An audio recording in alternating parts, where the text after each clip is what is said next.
ಬಂದಿರಿ correct sir ಸುನಿಲಣ್ಣ ಬರ್ರಿ sir sir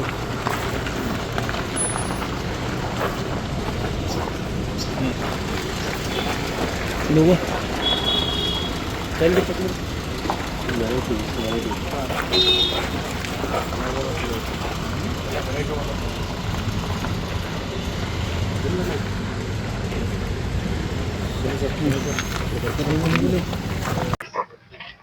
okay sir.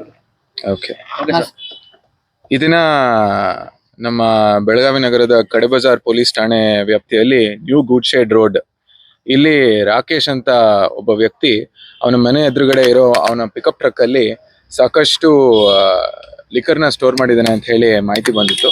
ಈ ಲಿಕ್ಕರ್ ಬಂದು ಗೋವಾ ರಾಜ್ಯದಿಂದ ತಗೊಂಡ್ಬಂದು ಇಲ್ಲಿ ಮಾರೋ ಉದ್ದೇಶದಿಂದ ಇಟ್ಕೊಂಡಿದ್ರು ಅಂತ ಹೇಳಿ ಮಾಹಿತಿ ಬಂದ ಮೇರೆಗೆ ನಮ್ಮ ಕಡೆಬಜಾರ್ ಪೊಲೀಸ್ ಠಾಣೆಯ ಇನ್ಸ್ಪೆಕ್ಟರ್ ಆದಂತ ಶ್ರೀ ಗಾಬಿ ಅವರು ಒಂದು ತಂಡನ ರಚನೆ ಮಾಡ್ತಾರೆ.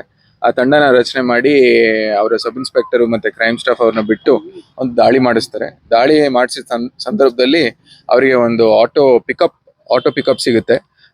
ಆ ಟ್ರಕ್ ಅಲ್ಲಿ ಆಲ್ಮೋಸ್ಟ್ 670 ಲೀಟರ್ ಅಷ್ಟು ಲಿಕ್ಕರ್ ನಮಗೆ ಲಭ್ಯವಾಗುತ್ತೆ. ಆ ಲಿಕ್ಕರಿನ ಟೋಟಲ್ ವ್ಯಾಲ್ಯೂ ಬಂದು ನಾವು ಕ್ಯಾಲ್ಕುಲೇಟ್ ಮಾಡಿದಾಗ 7,30,000 ಅಷ್ಟು ವ್ಯಾಲ್ಯೂ ಬರುತ್ತೆ. ಅದ್ರ ಜೊತೆಯಾಗಿ ನಾವು ಆ ಪಿಕಪ್ ಆಟೋ ಪಿಕಪ್ನು ಕೂಡ ನಾವು ಸೀಸ್ ಮಾಡಿರ್ತೀವಿ. ಅದ್ರದ್ದು ವ್ಯಾಲ್ಯೂ ಬಂದು 3 ಲಕ್ಷ ಹತ್ತಿರ ಆಗುತ್ತೆ. ಸೊ ಒಟ್ಟು ಬಂದು ಈ ಪ್ರಕರಣದಲ್ಲಿ ನಾವು ದಸ್ತಗಿರಿ ಮಾಡ್ಕೊಂಡಿರೋ ಮಾಲ್ನ ಟೋಟಲ್ ಪ್ರೈಸ್ ಅಮೌಂಟ್ ಬಂದು 10,30,000 rupees ಆಗಿರುತ್ತೆ, 10,30,000.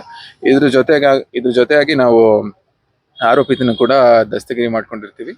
ಮತ್ತೆ ಈ ಒಂದು ಕಾರ್ಯದಲ್ಲಿ ನಮ್ಮ ACP ಕಡೆಬಜಾರ್ ಅವರು ಅತ್ಯುತ್ತಮ ಮಾರ್ಗದರ್ಶನ ನೀಡಿ ವಿಶೇಷವಾಗಿ ನಮ್ಮ PSI ಆದಂತ ಆನಂದ್ ಅವರು ಮತ್ತೆ ನಮ್ಮ ಕ್ರೈಮ್ ಸಿಬ್ಬಂದಿ ಆದಂತ AB ಶೆಟ್ಟಿ ಅವರು, ಬರ್ಮಾ ಅವರು ಮತ್ತೆ ರುದ್ರಪ್ಪ, ಸರ್ವಿ ಮತ್ತೆ ಬರ್ಗಿ ಅವರು ಬಹಳ ಅತ್ಯುತ್ತಮ ಕೆಲಸ ಮಾಡಿರ್ತಾರೆ. ನಾವು ಇಲಾಖೆ ವತಿಯಿಂದ ಎಲ್ಲರಿಗೂ ನಾವು ಕಂಗ್ರಾಚುಲೇಷನ್ಸ್ ಹೇಳಲಿಕ್ಕೆ ಬಯಸ್ತೀವಿ. ಅಂದ್ರೆ ಸರ್ ಮಾರಾಟ ಮಾಡಕ್ತಿದ್ರ ಅಥವಾ ಎಲ್ಲೂ ಬೇರೆ ಕಡೆ ಸಾಗಾಟ ಮಾಡ್ತಿದ್ರು? ಇದು ಈಗ ಪ್ರಸ್ತುತ ಇರೋ ಮಾಹಿತಿ ಪ್ರಕಾರ ಅವರು ತಂದು ಅಲ್ಲಿ ಸ್ಟೋರ್ ಮಾಡಿರೋ ಕಾರಣಕ್ಕಾಗಿ ನಮ್ಗೆ ಮಾಹಿತಿ ಬಂದ್ಮೇಲೆ ನಾವು ತಗೊಂಡ್ಬಂದಿದ್ದೀವಿ. ಈಗ ಇನ್ನ ತನಿಖೆ ಮುಂದುವರಿಸಿದೀವಿ. ಬಹುಶಃ ನಮ್ಮ ಪ್ರಿಲಿಮಿನರಿ ತನಿಖೆಯಲ್ಲಿ ನಮ್ಗೆ ಏನ್ ಕಂಡು ಬರುತ್ತೆ ಅಂತ ಹೇಳಿದ್ರೆ ಇಲ್ಲಿ ತಗೊಂಡ್ಬಂದು ಮಾರೋದಕ್ಕೆ ಇಟ್ಟಿದ್ರಿ ಅಂತ ಹೇಳಿ ಕಂಡು ಬರ್ತಿದೆ. ಬಟ್ ಇದ್ರ ಬಗ್ಗೆ ನಾವು ಇನ್ನ ತನಿಖೆ ಇಲ್ಲಿ ಗೂಡ್ ಶೆಡ್ ರೋಡ್, ನ್ಯೂ ಗೂಡ್ ಶೆಡ್ ರೋಡ್, ಇದು ಗೋವಾ ರಾಜ್ಯದ್ದು. ಆಲ್ರೆಡಿ ನಾ ಹೇಳಿದ್ದೀನಿ.